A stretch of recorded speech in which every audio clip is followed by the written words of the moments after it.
everybody, today in this video I'll be ranking my top 15 overall roller coasters.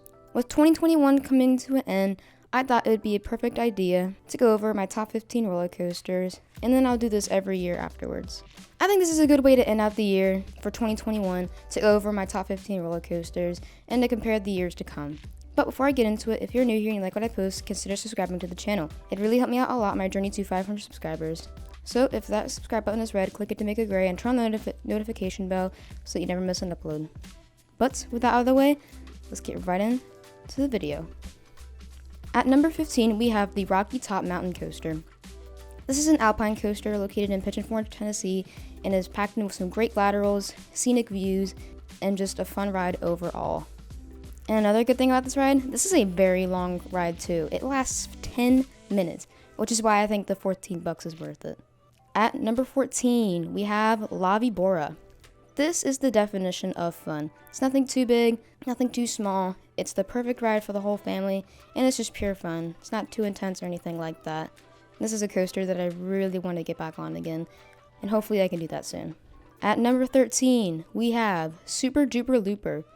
This is the perfect coaster to go on to feature your first inversion, because this coaster only has one vertical loop. And it's a pretty intense loop too, so if you're being introduced to a very intense loop, all of the other ones aren't going to seem as scary. And this is another coaster that's just perfect for the whole family. Nice scenic views, it's a terrain coaster, so that's always nice. So yeah, Super Duper Looper, number 13. At number 12, we have Lightning Racer. Lightning Racer is a dueling GCI wooden roller coaster, and this ride packs in some good forces. It has some good laterals, it has some pretty mild floater, and some good positive G's, especially after the first drop. And if you are riding with a group, split that group up into two and race each other, so that if you win, which hopefully you will, you get bragging rights for the rest of the day, and it's just so much fun. At number 11, we have Comet. Comet is literally the perfect ride for the entire family. I know I said that for like the past several coasters, but this is like the one. It's a classic wooden coaster. It's an L-shaped layout. It's got some good mild floater spread throughout the layout. It's a very smooth coaster, especially for its age. This thing was built in 1946, so that's pretty impressive. So yeah. At number 10, we have Big Dipper. This is a very small roller coaster, but don't let that fool you. This is a really, really good ride. This is the best wooden roller coaster I've been on for a reason. It may only be like 50 feet tall, but it packs in a punch with great ejector airtime. And, well, that's pretty much it. It just has ejector airtime. But that ejector airtime is amazing ejector. On the first drop, you come inches off your seat, and it is amazing. At number 9, we have Shockwave. Shockwave is a ride that packs in an intense punch with positive G-forces and insane ejector airtime. You have 2 back-to-back vertical loops with 2 crazy ejector airtime moments right after that with those valleys. This ride is very fun, and I definitely recommend going on this one, going to Six Flags over Texas. At number 8, we have Batman the Ride, more specifically the one at Six Flags over Texas. Like with all Batman the Rides, this thing is an intense roller coaster. While I personally didn't find it to be that intense, I can see where people are coming from. It's got great inversions with great whip, and a nice, not too short but not too long layout, perfect for a B&M invert. At number 7, we have Fahrenheit. This ride is one of my favorites.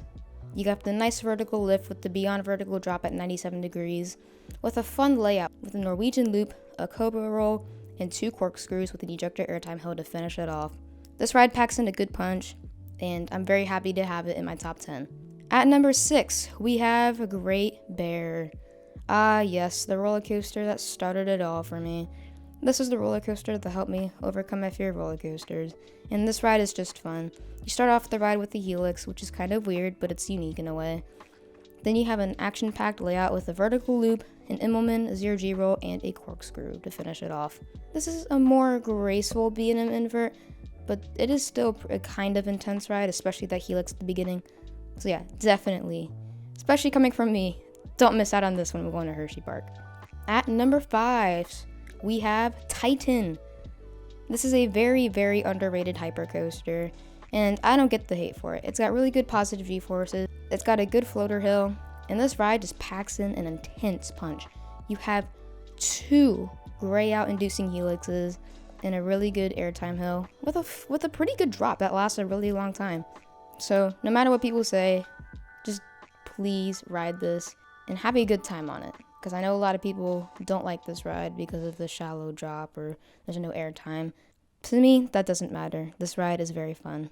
At number 4, we have Candemonium. What can I say? It's a B&M hyper. You have a great first drop with great airtime and a really good finale too, going around that Kisses fountain. Whether you're on or off the ride, this ride is fantastic. At number 3, we have Storm Runner. This is a really, really intense intamin accelerator roller coaster, starting off with a 0 to 72 mile an hour launch, going up into a top hat, cobra loop, and a flying snake dive. If you didn't get what I said, neither did I. This ride is very unique, and I am very glad to have an intamin accelerator with an actual layout at my home park. At number 2, we have New Texas Giant. This is the first and only RMC I've ever been on, and this is just a fun ride. It is packed with ejector airtime, a great first drop, and this ride is just amazing overall. It is non-stop from start to finish. At number 1, my number 1 roller coaster for 2021 is Sky Rush.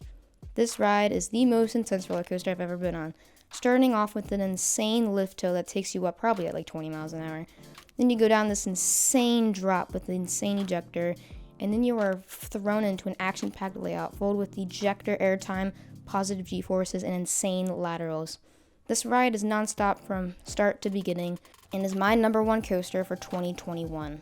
Well, that's all I got for you guys today. Thank you all for watching. What did you think of my list? Comment down below what your number 1 is. And guys, I just want to thank you all for watching me and, bringing me to the end of the year at around 300 subscribers. And I can't thank you guys enough for that.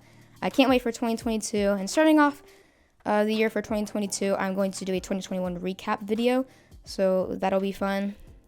But yeah, this is the last video of 2021. So happy New Year's, guys. And that's all I got for you guys today. And I will see you all in 2022. Bye.